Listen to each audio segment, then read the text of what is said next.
जय भोलेनाथ दोस्तों। वैसे तो हमारे पुराणों में भक्त और भगवान की बहुत सी कथाएं भरी पड़ी हैं। उन्हीं में से एक भक्त की कथा है जो कि बहुत ही भोला भाला भक्त है और भगवान को उसने कैसे खाना बनाने पे विवश कर दिया, उन्हीं के हाथ से भोजन बनवा लिया। तो आज हम सुनते हैं वही कथा। बहुत साल पहले की बात थी। एक आलसी लेकिन भोला भाला युवक था। दिन भर कोई काम नहीं करता, बस खाता ही रहता और सोए रहता।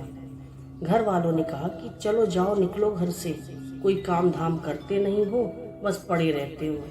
वह घर से निकलकर यूं ही भटकते हुए एक आश्रम में पहुंचा।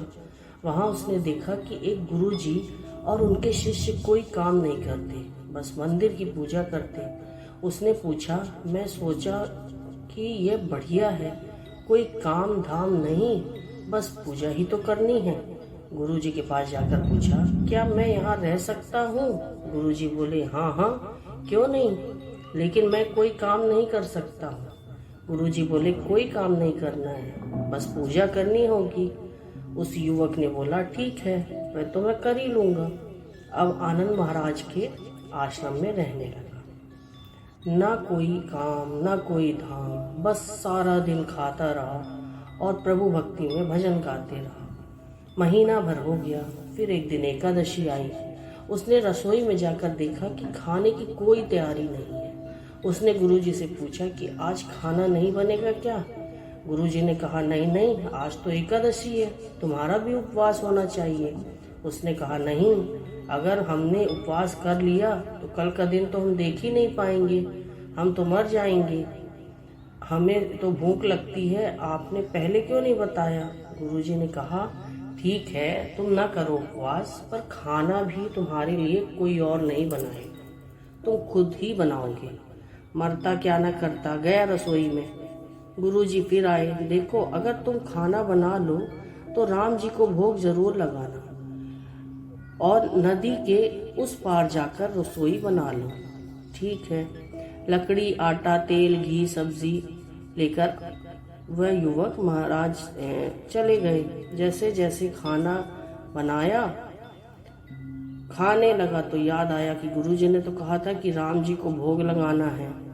अब उसने भजन गाना शुरू किया। आओ मेरे राम जी, भोग लगाओ मेरे राम जी, प्रभु राम आइए, श्री राम आइए, मेरे भोजन का भोग लगाइए। कोई ना आया तो वह बेचैन हो गया कि यहाँ तो भूख लग रही है और राम जी आ ही नहीं रहे हैं। भोला मानस जानता नहीं था कि प्रभु साक्षात तो आएंगे नहीं, पर गुरु जी की बात मानना जरूरी था। फिर उसने कहा, देखो प्रभु राम जी, मैं समझ गया हूँ कि आप क्यों नहीं आ रहे हैं। मैंने रूखा सूखा बनाया है और आपको तरमाल आदि की आदत है, इसलिए नहीं आ रहे हो ना। तो सुनो प्रभु, आज वहाँ भी कुछ नहीं बना है, सबको एकादशी है, खाना हो तो यह भोग ही खा लो। श्री राम अपने भक्त की सरलता पर बड़े मुस्कुराए और माता सीता के साथ प्रकट हो गए। भक्त असमंजस में गुरुजी ने कहा था कि राम जी आएंगे, पर यहाँ तो माता सीता भी आ गई और मैंने तो भोजन बस 2 लोगों का ही बनाया है। चलो कोई बात नहीं, आज इन्हें ही खिला देते हैं। बोला, प्रभु मैं भूखा रह गया, लेकिन मुझे आप दोनों को देखकर बड़ा अच्छा लग रहा है। लेकिन अगली एकादशी पर ऐसा न करना, पहले बता देना कि कितने जन आ रहे हैं, और हाँ, थोड़ा जल्दी आ जाना। राम जी उसकी बात पर बड़े मुदित हुए, प्रसाद ग्रहण करके चले गए। अगली एकादशी तक यह भोला मानस सब भूल गया। उसे लगा कि प्रभु ऐसे ही आते होंगे और प्रसाद ग्रहण करते होंगे।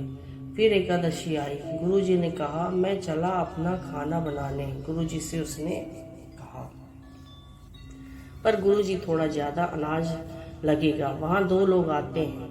गुरुजी मुस्कुराए, भूख के मारे बावला है, ठीक है, ले जा और अनाज ले जा। अब की बार उसने 3 लोगों का खाना बनाया। फिर गुहार लगाई, प्रभु राम आइए, सीता राम आइए, मेरे भोजन का भोग लगाइए। प्रभु की महिमा भी निराली है। भक्त के साथ कौतुक करने में उन्हें भी बड़ा मजा आता है। इस बार वे अपने भाई लक्ष्मण, भरत, शत्रुघ्न और हनुमान जी को लेकर आ गए। भक्त को चक्कर आ गया, ये क्या हुआ? एक का भोजन बनाया तो दो आए, आज दो का खाना बनाया तो पूरा खानदान आ गया। लगता है आज भी भूखा ही रहना पड़ेगा। सबको भोजन लगाया और बैठे बैठे देखता रहा। अनजाने ही उसकी भी एकादशी हो गई। फिर अगली एकादशी आने से पहले गुरुजी ने कहा, ये आपके प्रभु अकेले क्यों नहीं आते? हर बार कितने सारे लोग ले आते हैं, इस बार अनाज ज्यादा देना। गुरुजी को लगा कहीं यह अनाज बेचता तो नहीं है, देखना पड़ेगा। भंडार में कहा, इसे जितना अनाज चाहिए दे दो, और छुप कर उसे देखने चल पड़े। इस बार उस युवक ने खाना पहले नहीं बनाऊंगा ये सोचकर, कितने लोग आते हैं ये सब सोचकर उसने वहीं पे बैठ गया। पहले बोलता है बुला लेता हूँ, उसके बाद ही खाना बनाऊंगा कि कितने लोग आ रहे हैं। फिर टेर लगाई, प्रभु राम आइए, श्री राम आइए, मेरे भोजन का भोग लगाइए। सारा राम दरबार मौजूद। इस बार तो हनुमान जी भी साथ आए, लेकिन यह क्या, प्रसाद तो तैयार ही नहीं है। भक्त ठहरा भोला भाला, बोला प्रभु इस बार मैंने खाना नहीं बनाया। प्रभु ने पूछा क्यों? बोला मुझे मिलेगा तो है ही नहीं, फिर क्या फायदा बनाने का, आप ही बना लो और खुद ही खा लो। राम जी मुस्कुराए, सीता माता भी गदगद हो गई उसके मासूम जवाब से। लक्ष्मण जी बोले क्या करें प्रभु? प्रभु बोले भक्त की इच्छा है, पूरी तो करनी ही पड़ेगी, चलो लग जाओ काम से। लक्ष्मण जी ने लकड़ी उठाई, माता सीता आटा सानने लगी। भक्त एक तरफ बैठकर देखता रहा। माता सीता रसोई बना रही थी तो कई ऋषि मुनि व यक्ष गंधर्व प्रसाद लेने आए। इधर गुरु जी ने देखा कि खाना तो बना नहीं, भक्त एक कोने में बैठा है। पूछा बेटा क्या बात है, खाना क्यों नहीं बनाया? बोला अच्छा किया गुरु जी आप आ गए, देखिए कितने लोग आते हैं प्रभु के साथ। गुरु जी बोले मुझे तो कुछ नहीं दिख रहा है तुम्हारे और अनाज के सिवा। भक्त ने माथा पकड़ लिया, एक तो इतनी मेहनत करवाते हैं प्रभु, भूखा भी रखते हैं और ऊपर से गुरु जी को दिख भी नहीं रहे हैं, ये और बड़ी मुसीबत है। प्रभु ने कहा आप गुरु जी को क्यों नहीं दिख रहे हैं? प्रभु बोले मैं उन्हें नहीं दिख सकता। बोला क्यों?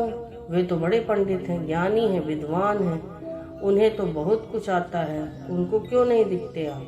प्रभु बोले माना कि उनको सब कुछ आता है पर वे सरल नहीं है तुम्हारी तरह, इसलिए उनको नहीं दिख सकता।